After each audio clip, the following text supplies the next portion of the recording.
21 ini tuh ada kitab fulan, ada kitab fulan, ada kitab fulan, ada mazhab-mazhab, ada mazhab fiqih, ada mazhab aqidah, mazhab Syafi'i, Hanafi, Hambali, Maliki. Itu mana yang benar itu? Mazhab Syafi'i, Hanafi, Maliki, Hambali. Terus suka ada pertanyaan begini, emang kalau Abu Bakar Umar itu mazhabnya Syafi'i, mazhabnya emang mazhabnya Abu Hanifah, katanya ngapain kita bermazhab, mending kita ikut Al-Quran dan Sunnah. La haula wala quwwata illa billah. Ada kalam jahil, wallahi ada kalam jahil. Jadi mazhab itu perumusannya di belakang, tapi bukan berarti ajarannya nggak ada di zaman Nabi. Jadi jangan punya bayangan bahwa ini Imam Syafi'i ini bawa agama baru, Imam Abul Hasan Al-Asy'ari bawa agama baru namanya mazhab Asy'ari, Imam Abu Mansur Al-Maturidi bawa mazhab baru namanya mazhab Maturidi. Enggak, mereka itu melanjutkan, meneruskan ajaran para pendahulu kita. Udah ada ajarannya mah, udah ada dari dulu, udah ada. Cuma rumusannya dimunculkan belakangan. Kan dua hal yang berbeda. Bukan berarti kalau sesuatu dirumuskan belakangan tidak ada di zaman masa lampau, kan? Ada di zaman masa lampau, perumusannya datang belakangan. Oh, kenapa begitu? Ya karena tuntutan zaman.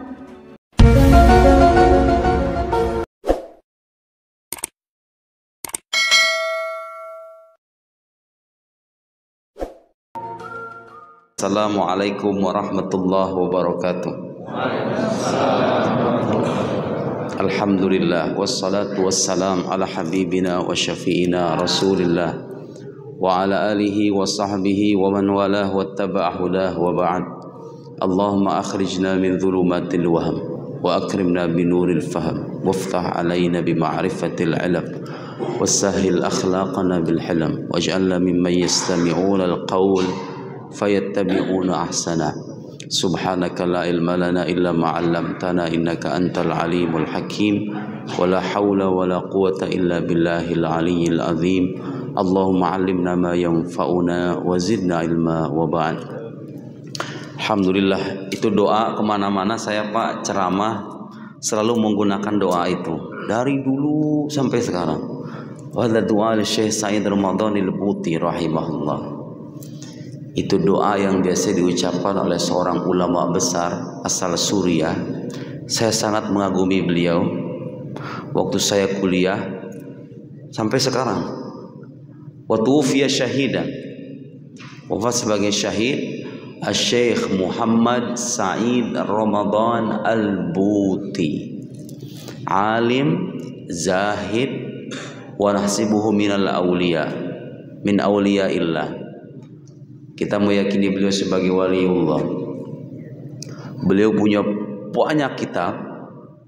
Di antara keistimewaannya, jarang itu ada ulama bisa memadukan antara kedalaman intelektual dengan kedalaman spiritual. Jadi beliau itu boleh dibilang sebagai pemikir, mengkonter pikiran-pikiran yang aneh, yang menyimpang, begitu ya.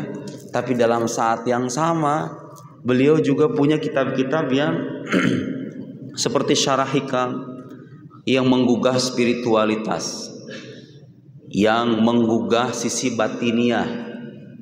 Syekh Said Ramadan Al-Buti, kita akan mengkaji sedikit petikan dari kitab beliau ya, yang berkaitan dan relevan dengan tema kita sekarang. Saya kemana-mana pakai doa itu Pak. Syekh Said Ramadan Al-Buti, beliau itu menulis kitab Al-Hikam, Syarah Hikam 4 jilid. Pernah ditanya, kalau Anda dimintai penjelasan, mana kira-kira dari semua bukunya itu banyak, Kubrul Yaqiniyat, Al-Kauniyah, fi ilmil aqaid, dalam ilmu akidah. Hadza min afdal, bahkan guru saya pernah bilang, hadal kitab kullu satrin fihi ilm. Jadi ada karya beliau namanya Kubra Al-Yaqiniyat Al-Kauniyah. Setahu saya belum diterjemahkan ya. La yujad terjemah sah? La yujad. Kullu satrin fihi ilm. Setiap barisnya itu ada ilmu. Guru kami di Al-Azhar bilang gitu. Saking dalamnya. Ada lagi kitab beliau dalam bidang usul fiqh, dalam bidang fikih dan lain-lain. Tapi kata beliau, kalau dimintai penjelasan mana di antara kitab-kitab Anda yang paling Anda cintai, jawabannya adalah Syarah Al-Hikam fi 4 mujalladat, 4 jilid. Itu syarah hikam terpanjang yang saya tahu untuk konteks kontemporer. Itu beliau tidak pernah menerima royalti sedikit pun dari kitab hikam itu.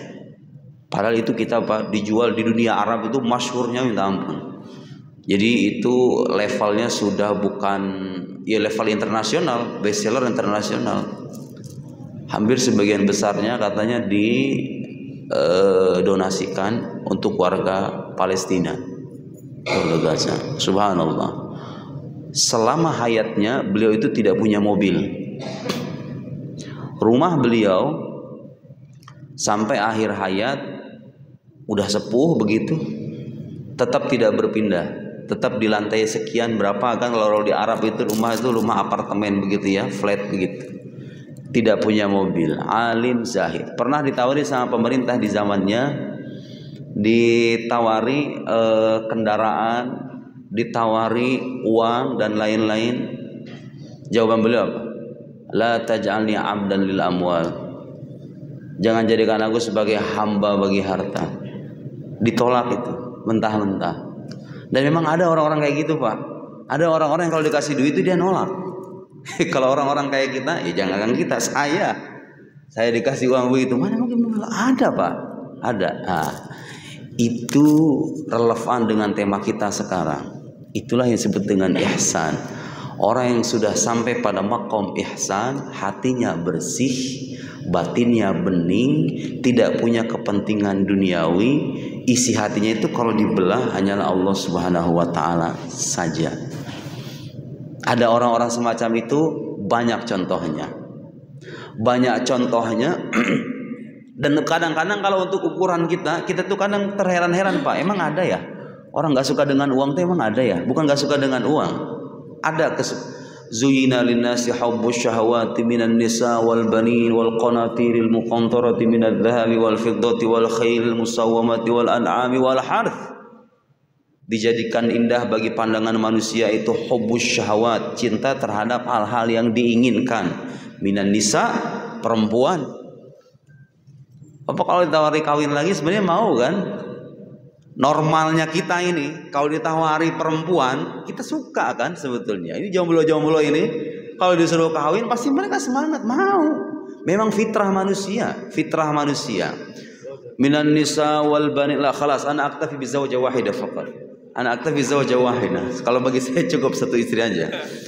Minan nisa dan itu sunnah Nabi, Pak. Sunnah Nabi. Monogami itu sunnah Nabi.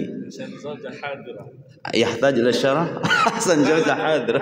Karena istri saya hadir katanya. Enggak, khalas anak aktafi bi zawjah wahidah. Minan nisa wal banin, anak, fitrah manusia cinta dengan anak keturunan. Wal qanatiril muqantara, harta yang berlimpah. Punya kita itu kecenderungan. Wal khailil musawwamah, kuda. Kalau zaman dulu kuda, sekarang itu mobil, ya Pajero, Fortuner, Lambo, macam-macam lah. Wal khail musam wal an'am, binatang ternak, wal harth, tanaman. Tapi Quran selanjutnya mengingat dzalika mataul hayatid dunya. Itu kenikmatan dunia. Dunia itu dari kata minad danaa atau minad dunu. Dunu itu artinya pendek. Danaa artinya rendah. Jadi sejak awal aja nama dunia itu artinya itu rendah, Pak. Rendah, pendek, apalagi hina begitu ya. Dani, syekh dani, dana artinya kehinaan. Dunu artinya dekat. Jadi pendek sementara hina lagi. Dunia itu kenikmatan dunia sementara doang kata Quran. Dzalika mataul haq wallahu indahu husnul ma'ab. Selanjutnya diingat qul a'unabbiukum bi khairin min dzalikum. Mau enggak aku kabarkan dengan sesuatu yang lebih baik dari semua itu? Dan lebih baik dari perempuan, lebih baik dari uang, lebih baik dari segala-galanya yang tadi disebutkan itu. Qul a'unabbiukum bi khairin min dzalikum lilladzina taqaw inda rabbihim jannatun tajri min tahtiha al-anhar khalidina fiha. Qala fiha wazwajun mutahhara wa ridwanun minallah. Dapat keridhaan dari Allah. Jadi Al-Quranul Karim, agama Islam itu datang bukan untuk menghempaskan atau membunuh nafsu manusia, tapi datang untuk mengatur, mendidik, karena itu adalah asas dari keteraturan hidup, baik pribadi maupun keluarga maupun bangsa. Sekarang kalau kita amati Pak, satu persatu kasus berita apapun itu yang sampai di laptop, di gadget kita itu, Bapak kalau cek satu persatu itu rata-rata berakar pada satu sebab, itu tidak terkendalinya hawa nafsu kan sebetulnya. Kalau muncul berita korupsi, yaitu orang-orang serakah, orang-orang tamak yang tidak merasakan kepuasan batin, tidak menghayati agama. Agama itu hanya berhenti pada syariat, sholat, jalan, tapi tidak dibingkai dengan akhlak, akidah. Kalau ditanya Anda percaya Tuhan, percaya Tuhan. Anda mengaku sebagai hamba Tuhan, percaya sebagai hamba Tuhan, tapi tidak mengejawantahkan keyakinan itu. Sementara agama Islam ini, mari sekarang kita akan masuk ke dalam tema ya. Itu sebagai pengantar bahwa apa yang dihendaki oleh agama itu maslahat bagi kehidupan kita. Terutama agama ini membimbing sisi batin yang merupakan asas dari kebahagiaan hidup dan keteraturan hidup sebetulnya. Nabi Shallallahu Alaihi Wasallam dalam hadis yang masyhur, dalam hadis Jibril, sering dikenal dengan hadis Jibril karena di dalam hadis itu dikisahkan malaikat Jibril. Ini riwayat dari Sayyidina Umar ibn Al-Khattab. Bainama nahnu julusun inda Rasulillah sallallahu alaihi wasallam ittala alaina rajulun syadid bayadith thiyab syadid sawadis sa'ar la yura alaihi asarus safar wa la ya'rifu minna ahad. Waktu kami duduk bersama Nabi, datang seorang laki-laki yang pakaiannya sangat putih, rambutnya sangat hitam. Kita juga nggak ada yang kenal sama laki-laki itu. Fajahat tajalasa ilan Nabi, sampai kemudian beliau duduk di hadapan Nabi. Wa wadoa fa asnada rukbataihi ila rukbataihi. Beliau kemudian mendempetkan atau menyandarkan apa ini Ustadz namanya?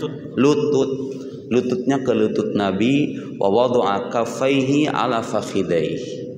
Kemudian kedua tangannya diletakkan di apa namanya? Fakhid. Fakhid itu apa? Aywa, paha. Di tangan di paha. Itu Pak. Kadang sebagai orang nggak sadar itu isyarat apa coba sebetulnya? Itu etika, adab dan tuntunan menuntut ilmu agama tuh begitu. Sejak dulu sampai sekarang, itu malaikat Jibril itu melakukan atau menunjukkan sikap demikian, tujuannya memberikan keteladanan kepada kita ini. Kalau pengen belajar agama tuh caranya begitu, bitalaqi, nerima langsung dari guru. Ini agama Islam ini Pak.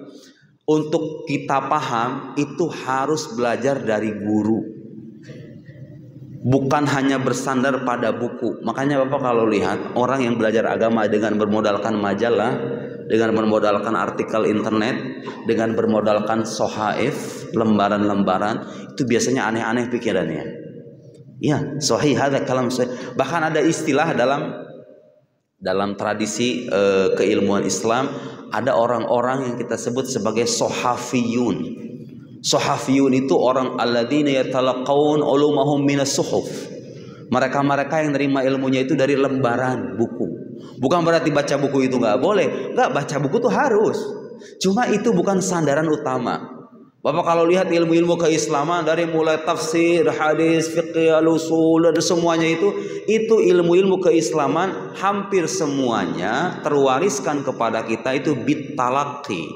Bitalaqi itu artinya guru menyampaikan ke murid, murid menyimak dari guru. Ada kitabnya, ada gurunya, ada manhajnya. Kalau pengen belajar Islam yang benar tuh begitu memang. Makanya sampai sekarang Pak, lembaga-lembaga pendidikan yang berhasil mencetak ulama itu, setahu saya itu pesantren-pesantren. Karena pesantren mengajarkan metode semacam itu, bitalaqi itu. Ada syekh, ada kiai, ngarang kitab, kemudian belajar kitab dari yang berjenjang dari mubtadi, level pemula, menengah sampai muntahi, atau perguruan-perguruan tinggi di Timur Tengah, karena metodenya masih begitu. Metode-metode modern yang yang banyak melibatkan siswa itu untuk aktif secara kepustakaan begitu, kemudian gurunya nggak jelas, banyak baca, itu nanti muncul orang-orang yang pintar berkomentar tentang Islam tapi nggak paham Islam sebetulnya. Dari hadis Jibril kita tahu itu, oh ternyata belajar agama yang benar tuh begitu. Ya persis kayak begini, dulu saya begitu. Dulu saya duduk di hadapan para masyayikh kita di Al-Azhar Asy-Syarif. Ya tentu gak harus berarti kita berdempetan ya. Bukan berarti harus berdempetan seperti hanya Jibril dengan Sayyidina Rasulullah sallallahu alaihi wasallam, tapi itu isyarat, begitulah cara belajar agama. Kemudian bertanya laki-laki itu, akhbirni anil Islam, seperti kita tahu. Ini hadis masyhur sebetulnya. Tapi ada beberapa hal-hal tersembunyi yang kadang-kadang dilupakan oleh sebagian orang, termasuk yang tadi itu. Nah, ini pelajaran juga bagi kita yang punya anak. Kalau mau anak kita terhindar dari pikiran-pikiran yang menyimpang, pergaulan yang tidak benar, dari hadis Jibril ini kita bisa mendapatkan banyak pelajaran. Bagaimana metode mendidik anak, bagaimana memasukkan anak ke dalam lembaga pendidikan yang terpercaya. Begitu Pak Ibu, kalau masukin anak ke pondok, sekarang itu banyak orang masukin anak ke pondok, pertimbangannya fasilitas, ini pondok terkenal, kemudian fasilitasnya mewah. Ada kalam ghair sahih. Yang dilihat pertama, siapa ini gurunya? Gurunya siapa? Belajarnya di mana? Rekam jejaknya seperti apa? Metode pembelajarannya, akidah yang diajarkan, mazhab yang diajarkan apa? Begitu caranya. Subhanallah, lihat. Nanya apa itu Islam? Al-Islam an tasyhadu an la ilaha illallah wa anna Muhammadar Rasulullah wa tuqimus shalah, seperti yang kita tahu. Wa anta hujjal bait in istata'a ilaihi sabila, bersyahadat, salat, zakat, puasa, haji. Kemudian mal iman, akhbirna anil iman. Al iman an tu'mina billah wa malaikatihi wa kutubihi wa rusulihi wal yawmil wa tu'minu bil qadar khairihi wa syarrihi. Umal ihsan, apa itu ihsan? An ta'budallaha ka'annaka tara fa illam takun tara fa innahu yara. Ada yang keempat, Pak. Jadi pilar agama Islam ini teringkas dalam 3 aspek tadi.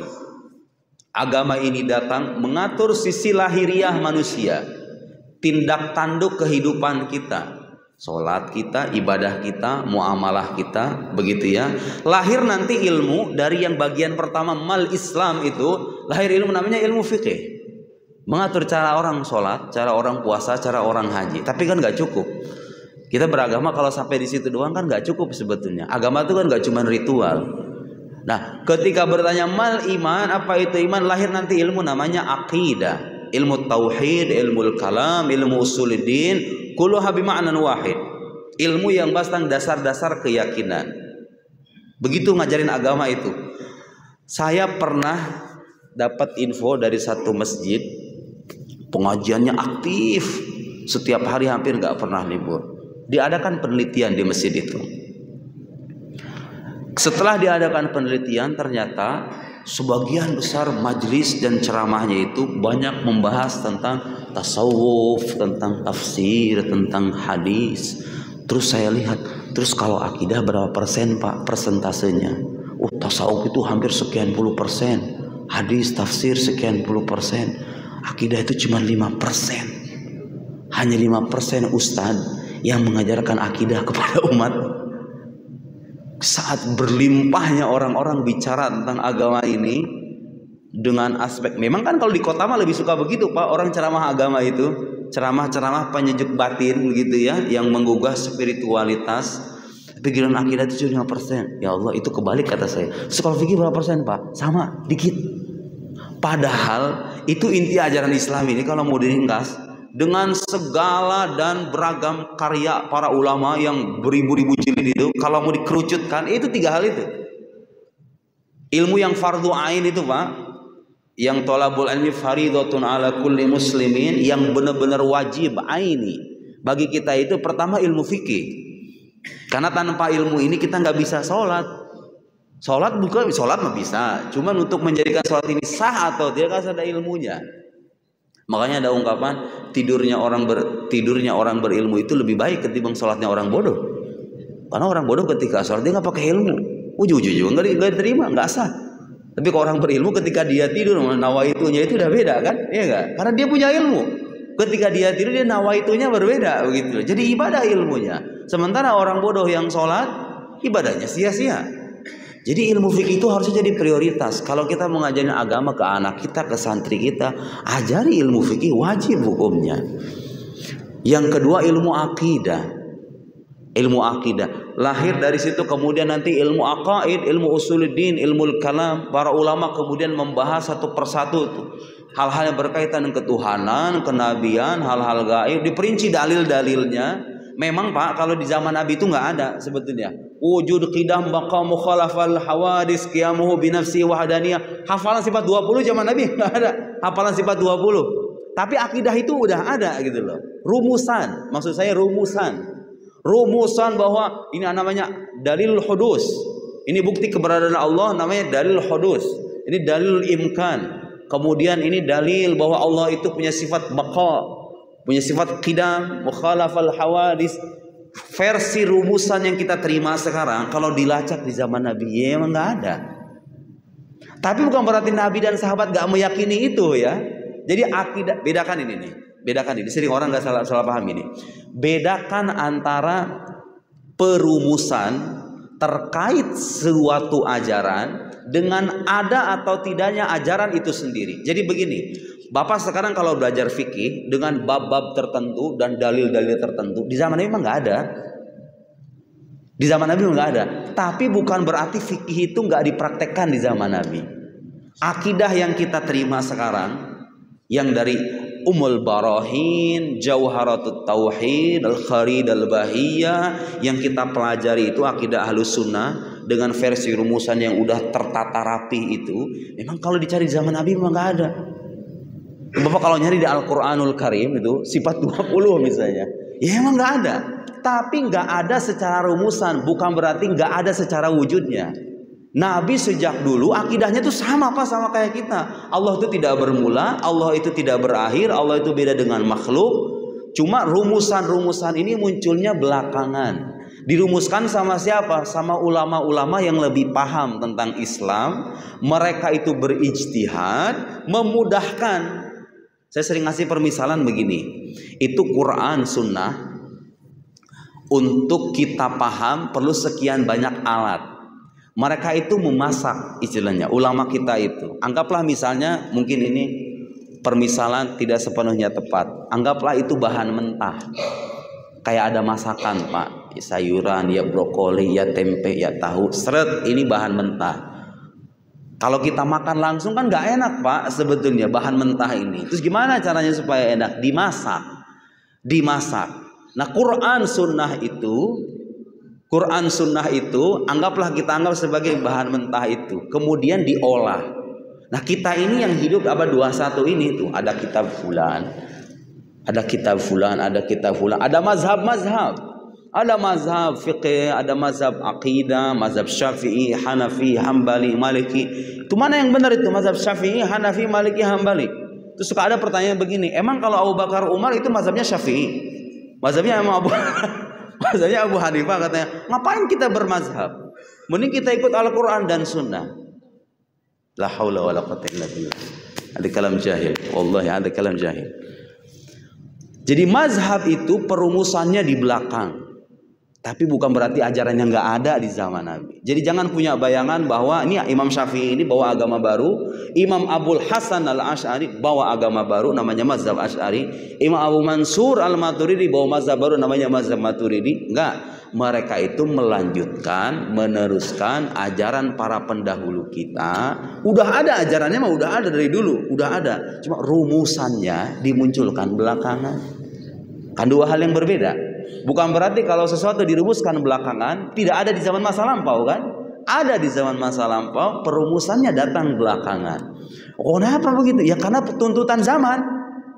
Apa kalau lihat perdebatan di zaman sahabat tuh nggak ada Pak, perdebatan apakah Allah itu menghendaki keburukan atau dia hanya menghendaki kebaikan saja. Perdebatan panjang tuh di antara para ulama.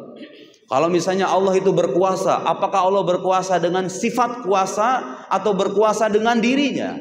Itu perdebatan di zaman sahabat nggak ada. Sahabat Nabi itu sibuk berdakwah Islam. Ketika berdakwah pun mereka langsung diperangi. Mereka sibuk berjihad, gak sibuk untuk merumuskan kaidah-kaidah itu. Itu muncul belakangan ilmu-ilmu itu. Ilmu fiqih mengatur tata cara kita berislam, ilmu akidah mengatur keyakinan. Nah, sampai pada dua titik itu kita sudah bicara tentang hal-hal pokok dalam Islam. Tapi kalau misalnya tidak dibungkus dengan hal yang ketiga, agama itu nggak ada rasanya, Pak. Jadi kurang terasa berdampak. Sekarang ini kan orang-orang di hadapan kita ini Muslim ini, kita sudah menjalankan Islam. Kalau haji mungkin nggak semua orang ya. Memang kita sholat ya Pak hari. Kita meyakini dasar-dasar keyakinan. Allah itu ada, dia tidak bermula, tidak berakhir, berbeda dengan makhluk, dia esa, maha kuasa, maha berkehendak dan lain-lain. Ibarat bangunan ini Pak, saya tadi datang dari luar kemudian melihat, Masya Allah tampilan masjid ini indah sekali. Itu kalau seandainya masjid ini terlihat dengan tampilan yang tidak elok, itu kan kadang-kadang mempengaruhi daya tarik orang, ya kan? Itu orang beragama tuh begitu. Ada orang sholatnya Masya Allah, ditanya dasar-dasar keyakinan, mantap, meyakini semua dasar-dasar akidah yang diajarkan dalam agama Islam, tapi tidak terekspresikan apa yang dia jalankan itu dengan akhlak. Nah, akhlak ini sebagai bungkus dari keduanya. Masjid itu ibarat tampilan luar. Kalau ditanya mana yang inti dari semua ini? Mana yang inti dari semua ini? Yang inti dari semua ini adalah yang kedua, al-iman, akidah. Makanya dalam akidah nggak boleh bertaklid Pak. Kalau dalam yang pertama dalam masalah Islam, sholat kita, puasa, semuanya taklid semua itu. Semuanya taklid semua itu. Kita kalau misalnya pergi ke negara lain, ada orang sholat dengan sedikit ada perbedaan, karena mereka mengikuti mazhab yang berbeda. Mazhab Malik misalnya, tangannya begini, kita tangannya begini. Ketika baca Al-Fatihah, kalau kita Bismillahirrahmanirrahim, ada sebagian saudara-saudara kita yang ketika baca Al-Fatihah, Alhamdulillahirabbil alamin, tanpa membaca basmalah, atau membaca tapi di sir secara diam-diam. Jadi dalam urusan berislam kita diminta untuk bertaklid, tapi dalam urusan iman gak boleh bertaklid. Mamnu, la bud likulli muslim, semua muslim wajib mempelajari dasar-dasar akidah, dan wajib kita mengajarkan ke anak kita, sebetulnya kewajiban orang tua. Setelah itu baru kita bicara keikhlasan, bicara ketabahan, bicara kesabaran, tawakal. Saya masih ingat cerita guru saya dulu di Maroko. Waktu di Maroko itu katanya ada salah seorang seorang ulama diminta sama jemaahnya, sama masyarakat setempat untuk tolonglah ajari kami gimana caranya menjadi hamba yang ikhlas, hamba yang tabah, yang tawakal, yang pasrah. Hal itu kan tema-tema tasawuf itu ya, tema-tema akhlak. Beliau itu datang ke mereka bukan yang ngajarin begituan, memupuk keikhlasan, rasa tawakal, rasa qanaah. Alih-alih mengajarkan ilmu akhlak atau ilmu tasawuf begitu, beliau itu malah menulis kitab isinya itu fikih jual beli. Fikih jual beli. Bukan ini yang kita minta. Kita pengen Anda itu mengajari kami mendekatkan diri kepada Allah, bertawakal, qanaah, ridho dengan semua ketetapan. Itu yang kita butuhkan. Ngarang kita fikih jual beli. Diajarin itu ke mereka. Kenapa itu katanya begitu? Kenapa beliau itu melakukan hal semacam itu? Jawabannya, bagaimana saya mengajari Anda mendekatkan diri kepada Tuhan, sementara masih banyak praktek jual beli yang haram yang Anda lakukan? Gak ada gunanya.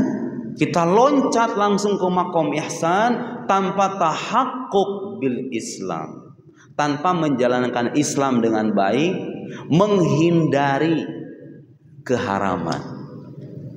Sekarang kan ada orang-orang semacam itu, gak peduli duitnya dari mana, yang penting sholat, gue jadi orang baik, selesai.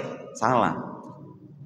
Syariat itu harus dikukuhkan terlebih dulu sebelum kita bicara hakikat.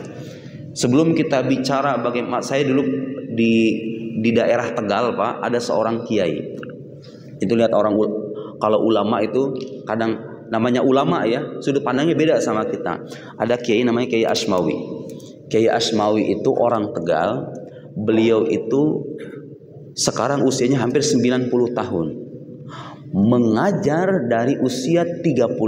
Ini saya info dari sopir pribadinya langsung. Dari orang terdekatnya yang bawa kemana-mana, yang bawa beliau kemana-mana. Dari usia 30 tahun sampai 90 tahun sampai sekarang masih hidup orangnya. 60 tahun Pak, dari Tegal ke Jakarta itu beliau ngajar. Perjalanan 4 jam, pulang balik artinya 8 jam. Malam Selasa seingat saya majelis saya. Jadi kalau datang ke Jakarta, beliau itu punya murid-murid di daerah Pisangan sana. Itu murid-murid sekarang yang beliau ajari itu bukan murid-muridnya lagi, dulu anak dari para muridnya dulu. Jadi murid-muridnya beliau itu udah pada nggak ada. Sekarang anak-anaknya itu ada datang dari daerah Bogor, daerah Bekasi, dari daerah mana-mana begitu datang ke sana. Bapak tahu nggak yang diajarkan selama 60 tahun itu apa coba? Subhanallah, saya aja sampai geleng-geleng kepala itu. Udah sepuh masih kuat gitu loh, naik mobil 4 jam disopiri sama anaknya kadang-kadang 4 jam 8 jam. Ini beliau datang ke majelis nih 2 jam ngajar, jam 11-nya itu udah balik lagi ke Tegal. Subhanallah, khariq lil ada kata saya ini. Ya ada khariq lil ada, ini nggak biasa ini orang kayak begini. Selama 60 tahun Pak ngajarin umat, ngajarin orang-orang itu, mau di kampungnya mau di Jakarta ngajari satu kitab aja, nggak pernah diganti-ganti. Nama kitabnya Ummul Barahin, kitab tentang akidah. Kenapa seserius? Saya alhamdulillah saya punya buku yang mensyarah kitab itu. Bisa dicari di internet ya. Dasar-dasar akidah Ahlussunnah itu syarah atas Ummul Barahin. Saya merasa malu. Saya kadang-kadang ada rasa bosan gitu ngajarin santri gitu, sekali 2 kali. Subhanallah, 60 tahun ngajari agama, fokus ngajar kitab itu aja. Ngajar akidah doang. Gak ngajar yang lain-lain. Saya nanya maksudnya, itu nggak pernah diganti Pak kitabnya? Nggak pernah diganti. Pokoknya itu aja. Hatam balik lagi, hatam itu ada kitabnya itu. Hatam balik lagi, hatam balik lagi, hatam balik lagi 60 tahun. Jawabannya apa katanya? Kenapa serius itu? Ini kita latihan sebelum ketemu sama malaikat. Kan yang pertama kali ditanya dari malaikat ke kita, pertanyaan pertama kan man rabbuk? Tuhan kamu siapa? Nah orang zaman sekarang itu kadang-kadang melupakan ini nih, bahwa iman itu menyangkut hal yang paling mendasar dalam agama kita, yang gak boleh ikut-ikutan, harus kita pelajari, harus kita pahami. Minimal kalau ditanya sama orang, kamu percaya Tuhan tuh kenapa? Saya tahu jawabannya. Mau percaya Nabi Muhammad sebagai Nabi, apa alasannya? Tahu jawabannya. Kamu percaya surga neraka, padahal kamu gak pernah melihat, tahu alasannya. Itu hukumnya fardu ain ibu. Itu hukumnya fardu ain Pak.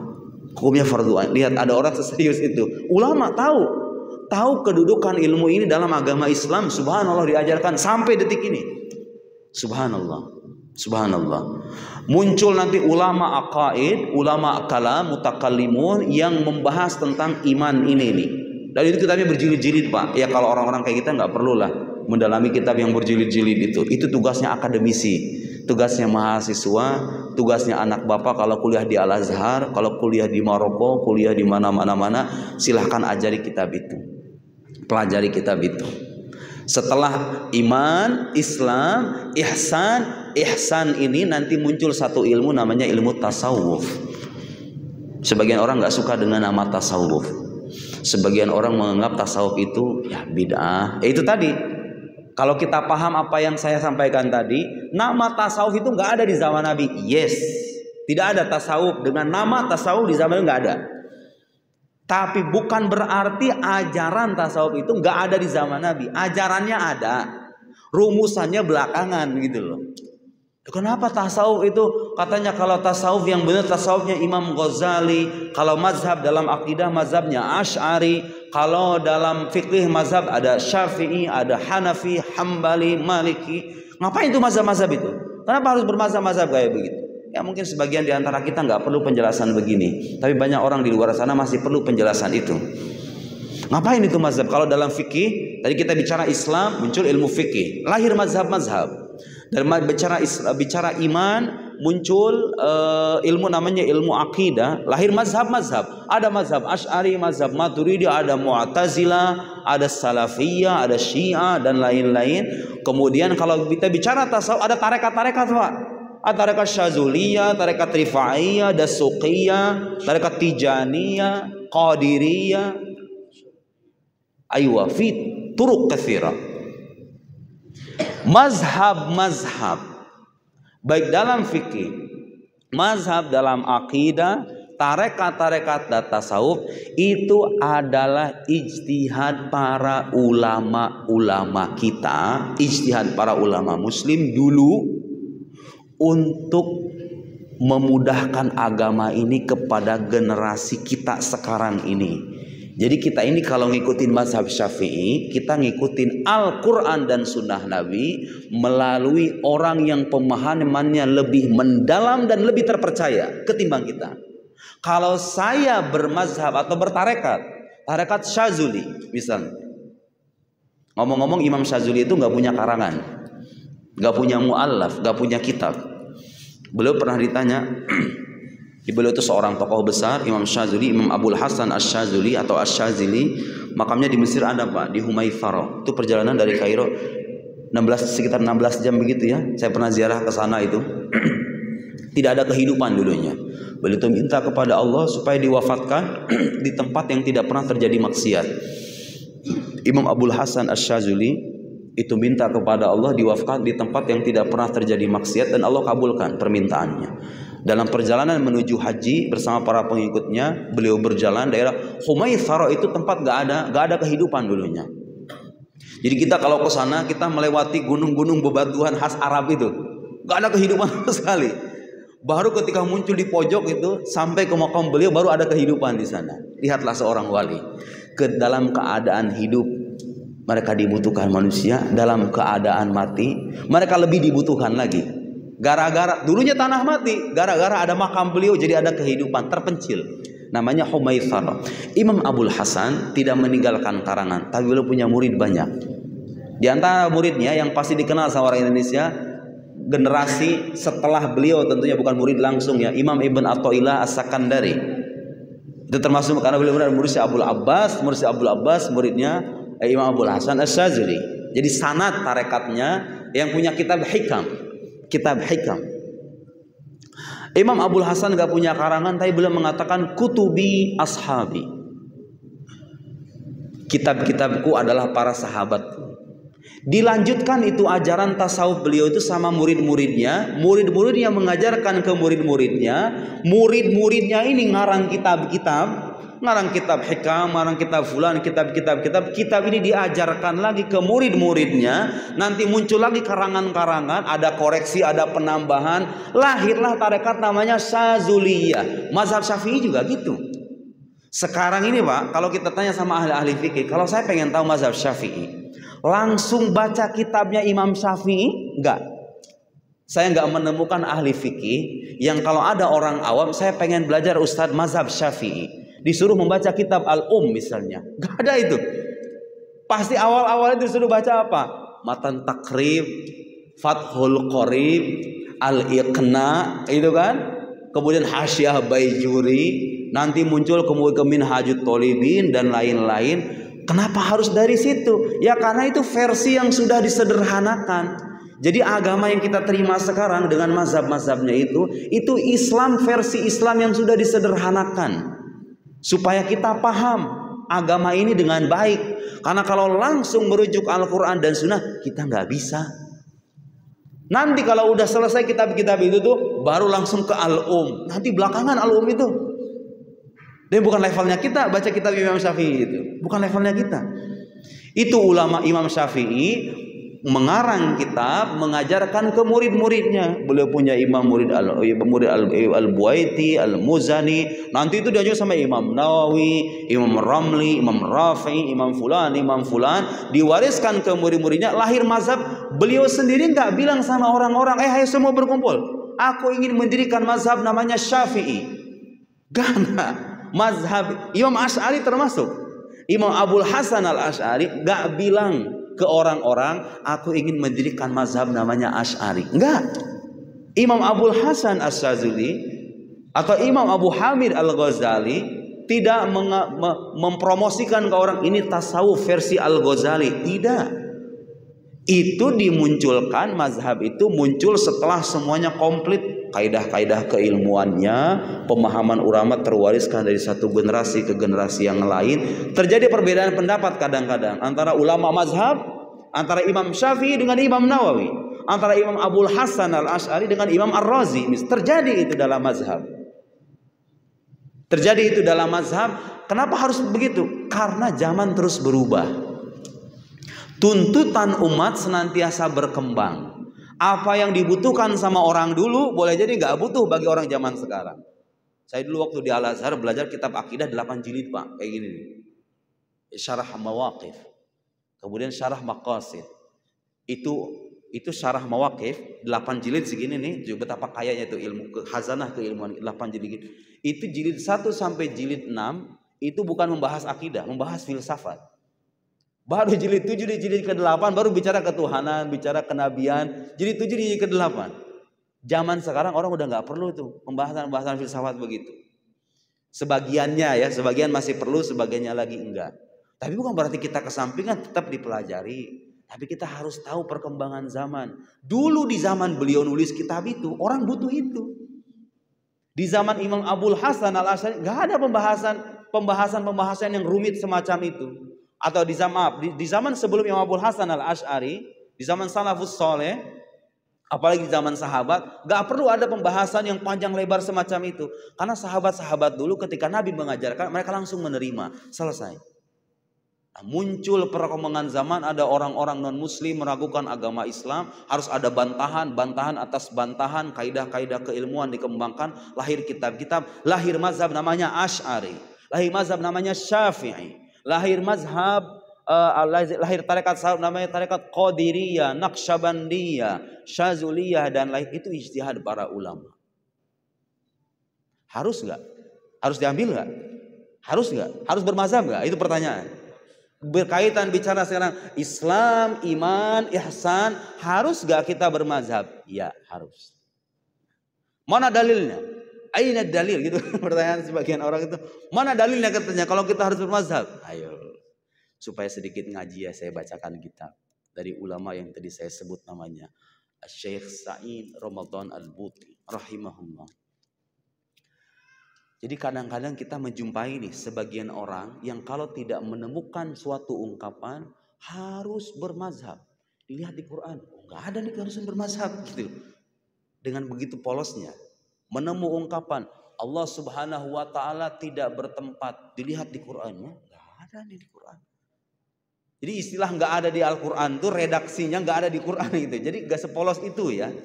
Jadi perintah bermazhab, redaksi alaikum an tatamadhabu bimadhabis yang enggak ada di Qur'an. Tapi pesan intinya ada di Al-Qur'anul Karim.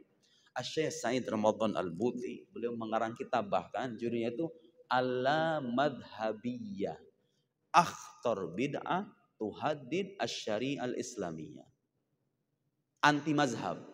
Jadi beliau itu sikap sebagian golongan yang anti mazhab itu adalah bid'ah. Bid'ah yang dapat menghancurkan syariat Islam, mengancam syariat Islam. Di antara dalil atau landasan kita harus bermazhab dari Al-Quran, Allah Subhanahu wa taala berfirman dalam Al-Qur'an, "Fas'alu ahlal dzikr in kuntum la ta'lamun." Bertanyalah kepada ahlul dzikr, ahlul ilm, kepada ulama kalau kalian enggak tahu. Tahu setelah itu beliau mengomentari apa? Dengarkan ini Pak, perkataan. Jadi kalau ditanya mana bermazhab itu dari Al-Qur'an itu. Al-Qur'an memerintahkan kepada kita kalau kita enggak tahu, tanya sama ahlinya.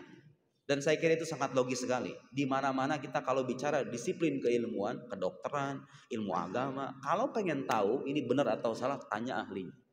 Nah, bermazhab itu, bermazhab Asy'ari, bermazhab Syafi'i, bermazhab tasawuf Al-Ghazali, Syazili dan lain-lain, itu bagian dari bertanya kepada ahlinya. Karena kita itu enggak ahli. Kadang-kadang bukan cuma enggak ahli, ada orang punya keahlian tapi enggak punya kesempatan, sibuk. Gak cukup belajar agama itu setahun 2 tahun masalahnya. Nah karena kita sibuk, gak punya kesempatan, apalagi gak punya keahlian, ikuti sama yang ahli. Dalil dari Al-Quran, kata beliau, ajma'al ulama, para ulama sepakat semuanya, ala annal ayat, bahwa ayat yang tadi kita sebut, amrun liman la ya'lamul hukam, wala dalilahu bittiba'i man ya'lam dalik. Semua ulama sepakat bahwa ayat itu adalah perintah agar kita bagi orang yang tidak tahu dalil agama, seperti orang awam kayak kita ini, perintah supaya mengikuti yang tahu. Siapa yang tahu? Ya ulama itu. Imam Syafi'i, Imam Abu Hanifah, Imam Malik, Imam Ahmad, dan imam-imamnya. Sebenarnya mazhab itu banyak Pak, gak cuma 4 doang. Mazhab fikih itu banyak. Kalau enggak bisa dikatakan ratusan mazhab-mazhab itu. Kenapa harus 4 itu? Karena yang 4 ini mereka punya murid-muridnya punya perhatian untuk menyebarluaskan ajaran gurunya. Lahir kitab-kitab. Imam Abul Hasan misalnya nggak mengarang kitab, tapi murid-muridnya ngarang kitab. Jadi ajaran beliau itu terwariskan oleh murid-muridnya. Mazhab yang Imam Auza'i misalnya, itu juga ada mazhab. Imam Laits ibn Sa'ad. Sebenarnya imam itu punya mazhab-mazhab, cuman itu nggak bertahan. Nggak bertahan karena banyak faktor. Di antaranya yaitu tadi murid-muridnya terputus, kemudian sanad keilmuannya, dalam arti tidak dilanjutkan. Sementara mazhab-mazhab yang 4, kalau dalam akidah mazhab Asy'ari, lahir ulama-ulama besar itu, Imam Abu Hamid Al-Ghazali, Fakhruddin Ar-Razi, Syahrastani, Al-Amidi. Ngarang kita berjilid-jilid sampai ke kita sekarang. Di Indonesia orang nggak bisa bahasa Arab, udah banyak terjemahannya. Kalau dilurut ke atas itu sampai kita itu ke Imam Abul Hasan Al-Asy'ari. Imam Abul Hasan Al-Asy'ari melanjutkan ajaran salafus soleh. Salafus soleh nerimanya dari mana ada akidah itu? Dari Nabi SAW. Nabi nerimanya dari siapa? Dari malaikat Jibril. Malaikat Jibril nerimanya dari siapa? Dari Allah Subhanahu Wa Taala. Itu agama kita. Jelas asal usulnya agama Islam itu. Jadi bermazhab dengan mazhab, kalau dalam akidah itu nggak bisa kita itu membenarkan semua mazhab. Kalau dalam fikih selama mazhab itu mu'tabar Pak, selama ada landasannya, selama mazhab itu mu'tabar dalam arti dianggap oleh para ulama. Kalau ditanya mana yang benar, Maliki, Hanafi, Syafi'i atau Hambali, semuanya benar. Semuanya benar. Menyangkut masalah fikih, ulama itu seringkali berbeda pendapat dan semuanya benar. Karena fikih berkaitan dengan masalah furu, masalah cabang. Bukan masalah yang begitu serius gitu loh. Bukan begitu serius artinya kalau orang itu salah nggak sampai kufur. Nah, kalau dalam mazhab akidah pilihannya 2, imam benar atau sesat. Yang sesat ini nggak selamanya kafir ya. Yang sesat ini nggak selamanya kafir. Tapi al-haqqu wahid. Yang benar itu satu dalam akidah. Setelah diteliti Pak oleh para ulama dari generasi ke generasi, ajaran akidah Islam yang terbebas dari bid'ah-bid'ah yang menyimpang, ya, bid'ah yang menyimpang, syubhat-syubhat yang sesat, itu ada 2 mazhab, namanya mazhab Asy'ari, mazhab Maturidi, dan orang-orang yang mengikuti keduanya. Sebenarnya nggak harus pakai nama Asy'ari. Kalau Anda paham, kalau Anda bisa gitu ya, berijtihad sendiri nggak harus. Tapi berhubung kita nggak tahu, oh ini hasil masakan, 2 tanda petik, masakan ulama yang sampai ke kita itu, kita ikuti itu. Dengan belajar tentunya, tetap harus dengan dipelajari, bukan ikuti selesai taklid. Enggak, kalau dalam akidah itu harus dipelajari. Jadi kalau ditanya Ahlus Sunnah wal Jamaah, kemudian dirumuskan Asy'ariyah Maturidiyah, itu karena sudah diteliti oleh para ulama, kitab-kitabnya, ajarannya. Oh ternyata sampai pada kesimpulan ini nih mazhab yang benar nih, yang sesuai dengan ajaran Nabi dan salafus saleh, Asy'ariyah Maturidiyah. Oh kenapa harus pakai Asy'ariyah Maturidiyah? Penisbatan itu dinisbatkan ke orang yang punya jasa besar dalam mempertahankan ajaran Nabi Muhammad SAW dan para sahabatnya. Bukan berarti keduanya bikin agama baru, bukan mazhab tandingan, bukan agama tandingan. Keduanya itu punya jasa besar, membantah pikiran yang menyimpang, merumuskan kaidah-kaidah, memperkaya dalil, mengembangkan keilmuan dalam bidang keilmuan ini, begitu ya, aspek keilmuan dalam ilmu akidah ini dinisbatkan ke mereka. Imam Syafi'i juga begitu. Imam Abul Hasan Syadzili juga begitu, Imam Al-Ghazali juga begitu. Kenapa suka ada muncul istilah tasawuf Ghazali? Bukan berarti Imam Ghazali itu bikin tasawuf tandingan. Tasawuf itu intinya sama, semuanya berujung pada makom ihsan.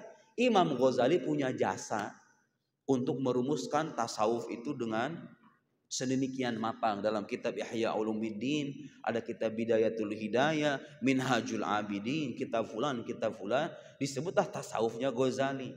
Semua ini nih, mazhab Syafi'i, mazhab Asy'ari, tasawuf Ghazali, atau tasawuf Abdul Hasan Syadzili, semuanya merujuk pada sumber yang sama, Al-Quran dan Sunnah Nabi Muhammad Sallallahu Alaihi Wasallam.